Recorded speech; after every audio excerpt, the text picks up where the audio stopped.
ये मुहूर्त कैसे निकालेंगे, क्या क्या चीज इसमें चेक करनी पड़ेगी।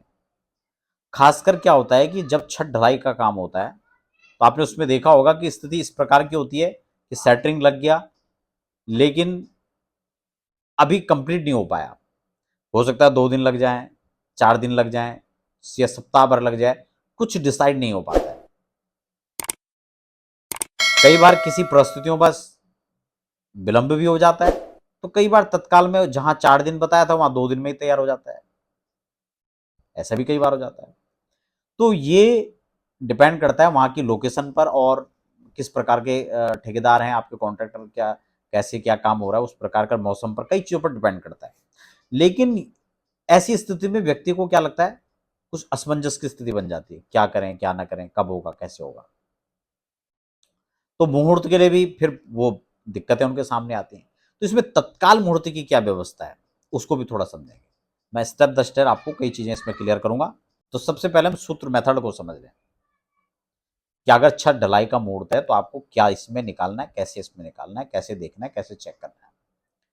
सबसे महत्वपूर्ण बात तो ये होती है कि जब छत ढलाई का काम है, सब पहले तो कोई भी मुहूर्त आप इसको ही समझ लीजिए, मुहूर्त होता है एक पर्टिकुलर टाइम जो 24 2 घटी का एक मुहूर्त होता है और 1 घटी कहते हैं 24 मिनट को।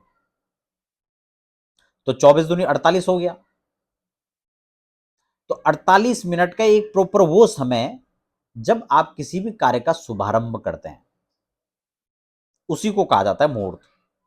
दूसरा, उससे थोड़ा सा बढ़कर के एक लगन होता है और लगन के विषय में यह कहा है कि सर्वे दोषा विनिश्यन्ति लग्न शुद्धिर यदा भवेत। अगर किसी भी प्रकार के दोष आ रहे हैं और उसमें लग्न की शुद्धि है तो कई प्रकार के दोषों का शमन हो जाता है। बहुत महत्वपूर्ण बात बता रहा हूं आपको। और तीसरी महत्वपूर्ण बात यह है कि जिस व्यक्ति को किसी भी चीज का मुहूर्त निकालना है, मैं केवल अभी छत पर ढलाई के परिप्रेक्ष्य में नहीं, कोई भी मुहूर्त आप निकाल रहे हैं तो उसमें ये तीनों सूत्र लागू होंगे। पहला, कि किस व्यक्ति का को काम करना है, किस व्यक्ति का कार्य है, चाहे छत ढलाई का है, चाहे वाहन खरीद रहे हैं, चाहे भूमि निर्माण हो रहा, भवन निर्माण हो रहा है, चाहे गृह प्रवेश हो रहा है, चाहे आप कोई भी शुभ काम कर रहे हैं, कोई भी मुकदमा किसी पर दायर करना है, कोई चीज लेकर के आनी है, कोई चीज बेचनी है, तो उस व्यक्ति का राशि क्या है, क्योंकि उसकी राशि से ही ये सब देखा जाएगा। उसमें खासकर हमें आज के दिन अच्छा रहेगा या खराब रहेगा, लॉस होगा या प्रॉफिट होगा, हमारा काम बनेगा या उसमें अड़चने आएंगी, वो आपके चंद्रमा से देखना है। क्योंकि अगर गोचर का चंद्रमा आपकी राशि से 4, 8 और 12वें भाव पर होगा तो निश्चित रूप से आपको अवरोधता आएगी, परेशानियां होगा, लॉस हो सकता है, दिक्कतें हो सकती हैं, आपको जो प्रॉफिट है वो नहीं मिलेगा, अड़चने आ सकती हैं। इसलिए गोचर का चंद्रमा 4, 8, 12 तो बिल्कुल नहीं होना चाहिए। एक प्रॉपर एक लगन शुद्धि होनी चाहिए, एक लगन आपके पास होना चाहिए। तो ये सूत्र के साथ आपको आगे बढ़ना है।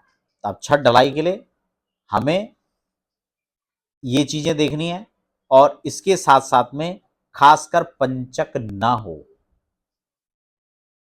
कोई दुर्योग उस दिन ना पड़ रहे हो सके तो रिक्ता जो तिथियां होती हैं उसको भी वर्जित माना जाता है सभी शुभ कार्यों में, तो वो भी ना हो। ठीक है ना, अमावस्या आदि जैसे तिथियां ना हो। तो ये चीजें हैं और उसमें क्रूर बार से भी बचे तो और अच्छा है। कुछ करुण कंदन इस प्रकार के नक्षत्र होते हैं, अगर वो पड़ रहे हैं तो उनसे बचें। तो ये जो है इसमें देखना चाहिए। और तत्काल में क्या व्यवस्था है वो मैंने सबसे पहले आपको बता दिया कि आपकी राशि से शुभता के चंद्रमा होने चाहिए, अशुभ चंद्रमा नहीं होना चाहिए गोचर में। और तत्काल का एक शुभ लगन निकाल के आप 2, 4, 6 दिनों के अंदर ही मुहूर्त का निश्चित कर सकते हैं कि कौन से मुहूर्त में हमें काम करना है। तो उसके लिए लंबी प्लानिंग नहीं कि हमें जून में करना है तो जुलाई में करना है तो जून से ही सोचना होगा, या अगस्त में करना है तो एक और महीने पहले से सोचो, ऐसा नहीं है।